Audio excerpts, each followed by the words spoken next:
राधे राधे। श्री हरिदास श्री कुंज बिहारी। कैसे हैं आप सभी लोग? आई होप कान्हा जी की कृपा से आप सभी लोग अच्छे होंगे और स्वस्थ होंगे। रमा एकादशी के व्रत की कथा, एकादशी का महत्व। एकादशी कब है और पारण कब किया जाएगा, मैं आपको लास्ट के एंड में बताऊंगी, तो आप लोग पूरी वीडियो जरूर सुनिएगा। रमा एकादशी का व्रत कार्तिक मास के एकादशी की तिथि के दिन रखा जाता है। जो कि एकादशी का व्रत करता है उसे वैकुंठ धाम की प्राप्ति होती ही होती है, इसमें कोई संदेह नहीं है। ये निश्चित रूप से है कि जो भी व्यक्ति या स्त्री, कोई भी पुरुष अगर वे एकादशी का व्रत करता है, कृष्ण पक्ष की एकादशी हो या फिर शुक्ल पक्ष की एकादशी हो, जो भी एकादशी का व्रत करता है उसे वैकुंठ धाम की प्राप्ति होती है। साथ ही धरती पर जब तक वो जीवित रहता है तब तक उसे हर प्रकार की ठाकुर जी पूर्ण रूप से अपनी कृपा बनाए रखते हैं। उस पर भगवान की विशेष कृपा और महत्व होती है। और पद्म पुराण में वर्णित है कि एकादशी जो रमा एकादशी कब रखी जाएगी, ये मैंने आपको बताया है कि मैं लास्ट में बताऊंगी। रमा एकादशी के व्रत की कथा। युधिष्ठिर ने पूछा कि हे जनार्दन, मुझ पर आपका बहुत बहुत कृपा है, मुझ पर आपका मोह है, तो आप मुझे बताइए कि कार्तिक कृष्ण पक्ष में कौन सी एकादशी होती है। भगवान श्री कृष्ण बोले कि राजन, कार्तिक कृष्ण पक्ष में जो परम कल्याणमयी एकादशी होती है वो रमा एकादशी के नाम से विख्यात है। रमा परम उत्तम है और बड़े बड़े पापों को हरने वाली है। पूर्व काल में मुचुकुंद नाम से विख्यात एक राजा हैं, जो भगवान विष्णु जी के भक्त और सत्यप्रति हैं। राज्य का शासन करते हुए राजा के यहाँ नदियों में श्रेष्ठ चंद्रभागा कन्या के रूप में उत्पन्न हुई। राजा ने चंद्रसेन कुमार शोभन के साथ उसका विवाह कर दिया। एक समय की बात है, शोभन अपने ससुर के घर मंदरांचल पर्वत पर आए। उनके यहाँ दशमी का दिन आने पर समूचे ढिंडोरा पिटवाया जाता था कि एकादशी के दिन कोई भी भोजन ना करे। डंके की घोषणा सुनकर शोभन ने अपनी प्यारी पत्नी चंद्रभागा से, अब मुझे इस समय क्या करना चाहिए, इसकी शिक्षा दो। चंद्रभागा बोली कि प्रभु, पिता के घर पर तो एकादशी का कोई भी भोजन नहीं करता है। जिस दिन एकादशी होती है पूरे राज्य में सभी एकादशी का व्रत करते हैं। हाथी, घोड़े, हाथियों के बच्चे, अन्य पशु अन्न, घास और जल ग्रहण नहीं करते हैं। फिर मनुष्य एकादशी के दिन कैसे भोजन कर सकते हैं? तो हे प्राणनाथ, यदि आप भोजन करेंगे तो आपको बड़ी निंदा होगी आपकी।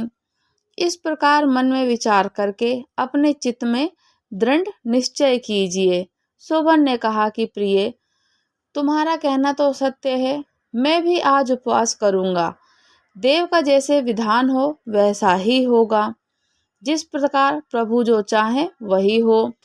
भगवान श्री कृष्ण कहते हैं, इस प्रकार से दृढ़ निश्चय करके शोभन प्रत्येक नियम का पालन किया करता और क्षुधा से उनके शरीर में पीड़ा होने लगी।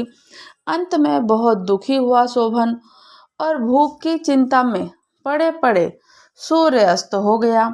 रात्रि आई जो हरि पूजा, पारायण और जागरण में आसक्त वैष्णव मनुष्यों का हर्ष बढ़ाने वाली थी। परंतु वही रात्रि शोभन के लिए अत्यंत दुखदायिनी, बहुत ज्यादा दुखदायिनी थी, क्योंकि वह भूख की पीड़ा से नहीं सह पा रहा था। सूर्योदय होते होते उनका प्राणांत हो गया, शोभन की मृत्यु हो गई। राजा मुचुकुंद ने राजव में कोष्ठ से शोभन का दाह संस्कार कराया। चंद्रभागा पति का पारलौकिक कर्म करके पिता के ही घर पर रहने लगी। नरपश्रेष्ठ रमा नाम की एकादशी के व्रत के प्रभाव से शोभन मंदरांचल के शिखर पर बसे हुए परम रमणीय देवपुर को प्राप्त हुआ। वहां शोभन द्वितीय बैर की भांति शोभा पाने लगा। राजा मुचुकुंद के नगर में सोम शर्मा नाम से विख्यात एक ब्राह्मण रहते थे। वे तीर्थ यात्रा के प्रसंग में इधर उधर घूमते रहते। कभी मंदरांचल पर्वत गए तो वहां उन्हें शोभन दिखाई दिया तो राजा के दामाद को पहचान कर वे उनके समीप गए। शोभन भी उस समय द्विज श्रेष्ठ सोम शर्मा को आया जान शीघ्र ही आसन से उठकर खड़े हो गए, उन्हें प्रणाम किया। अपने ससुर राजा कुंद का प्रिय मुचुकुंद का प्रिय पत्नी चंद्रभागा का समस्त नगर का कुशल समाचार पूछा। सोम शर्मा ने कहा कि राजन, वहां सबकी कुशल मंगल है। ये तो अद्भुत आश्चर्य की बात है। ऐसा सुंदर और विचित्र नगर तो कहीं किसी ने नहीं देखा। बताओ तो सही, तुम्हें इस नगर की प्राप्ति कैसे हुई है? शोभन बोले कि हे द्विजेंद्र, कार्तिक कृष्ण पक्ष में जो रमा नाम की एकादशी होती है, उसी का व्रत करने से मुझे ऐसे नगर की प्राप्ति हुई। ब्राह्मण, मैंने श्रद्धाहीन होकर इस उत्तम व्रत का अनुष्ठान किया, इसलिए मैं ऐसा मानता हूँ कि ये नगर के सदा स्थिर रहने वाली नहीं है। ये नगर सदा स्थिर रहने वाला नहीं है। आप मुचुकुंद की सुंदरी कन्या चंद्रभागा से ये सारा वृतांत कहिए। शोभन की बात सुनकर सोम शर्मा ब्राह्मण मुचुकुंद फिर से समतापुर में पहुंचे और वहां चंद्रभागा के सामने उन्होंने सारा वृतांत कह सुनाया। सोम शर्मा बोले कि हे सुबह, मैंने तुम्हारे पति को प्रत्यक्ष देखा। इंद्रपुरी के सम्मान उनके दुर्दर्श नगर की अवलोकन किया है। मैं उसे अस्थिर बतलाते थे तो तुम उसको स्थिर बनाओ।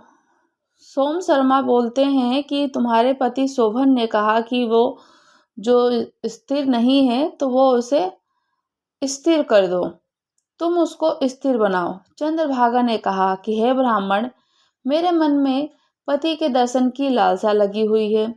आप मुझे वहां ले चलिए, मैं अपने व्रत के पुण्य से उस नगर को स्थिर बना दूंगी। भगवान श्री कृष्ण कहते हैं कि राजन, चंद्रभागा की बात सुनकर ब्राह्मण सोम शर्मा उसे अपने साथ मंदरांचल पर्वत के निकट वामदेव मुनि के आश्रम पर गए। वहां ऋषि के मंत्र को शक्ति और एकादशी सेवन के प्रभाव से चंद्रभागा का शरीर दिव्य हो गया। उसने दिव्य गति प्राप्त कर ली। इसके बाद वह पति के समीप गई। उस समय उसके नेत्र हर्षोल्लास से खिल रहे थे। अपनी प्रिय पत्नी को देख आई शोभन की बड़ी प्रसन्नता होने लगी। उन्होंने उसे बुलाकर अपने वाम भाग में सिंहासन पर बिठा लिया। उसके पश्चात चंद्रभागा ने हर्ष में भरकर अपने प्रियतम से प्रिय वचन कहा कि हे नाथ, मैं हित की बात कहती हूँ, सुनिए।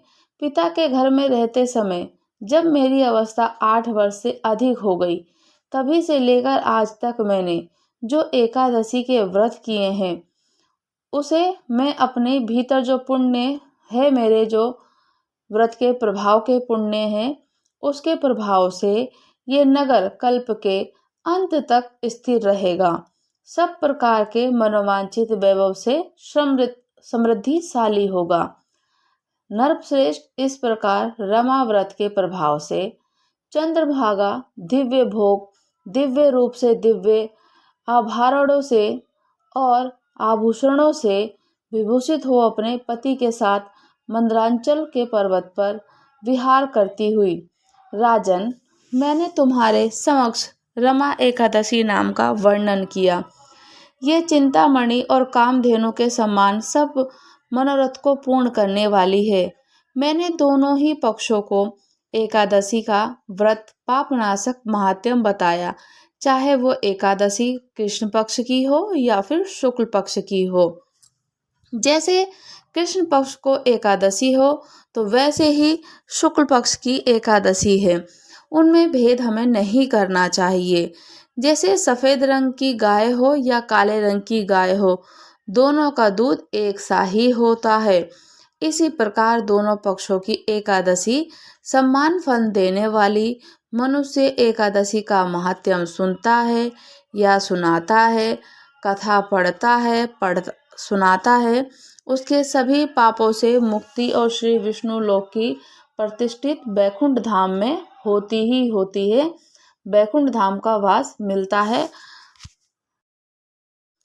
रमा एकादशी के व्रत का जो दिन है, 17 अक्टूबर को रमा एकादशी का व्रत किया जाएगा। इसका जो पारण का समय होगा, 18 अक्टूबर को 6:30 बजे से लेकर 9:30 बजे के बीच में रहेगा। पारण का समय, पारण ही तभी कर लेना चाहिए जब पारण का समय हो।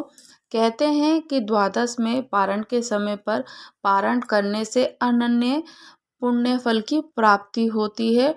और जब हम पारण करते हैं तो हमारा जो अन्न का पहला ग्रास होता है, चावल ही खाना चाहिए। एकादशी के दिन चावल नहीं खाए जाते।